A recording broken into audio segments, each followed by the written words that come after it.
የኑሮ ውድነት እውነት ነው፣ የዓለም ችግር ነው። ሁሉም ሀገር የኑሮ ውድነት ጉዳይ ያነሳል። እኛ ጋር ደግሞ አጠቃላይ የነበርንበት ሁኔታ፣ የህዝባችን ብዛት፣ የማምረት ልምምዳችን ተደማምሮ በጣም ከፍተኛ የሆነ ችግር አለ። በተለይ ደሃው ላይ፣ መንግስት ሰራተኛው ላይ ያለው ጫና ከፍተኛ ነው።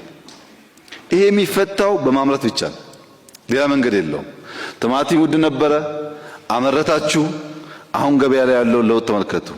ሽንኩርት ችግር ነበር፣ ጎመን ችግር ነበር።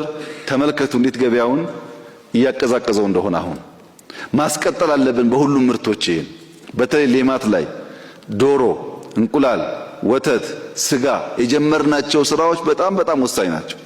ገና ጅምር ናቸው። ስንዴው፣ ሩዙና ሌማት በደንብ ካሳካን የምግብ ጉዳይ ለኛ አስቸጋሪ አይሆንም። ግን ስንዴ ላይ፣ ፍራፍሬ ላይ፣ ሩዝ ላይ፣ ዶሮ ላይ ጀመርነው ጉዳይ ሳይቋረጥ በተጠናከረ መንገድ እንዲቀጥል መረባረብ ይፈልጋል። ካላመረትን በስተቀረ 120 ሚሊዮን ህዝብ መቀለብ አንችልም።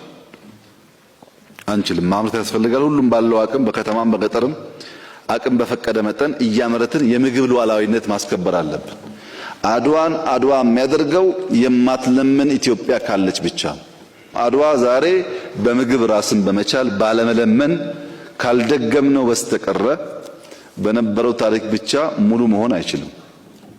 ይሄን ተረባርበን ብንሰራ ደረጃ በደረጃ መልክ እየያዘ የሚሄድ ይሆናል።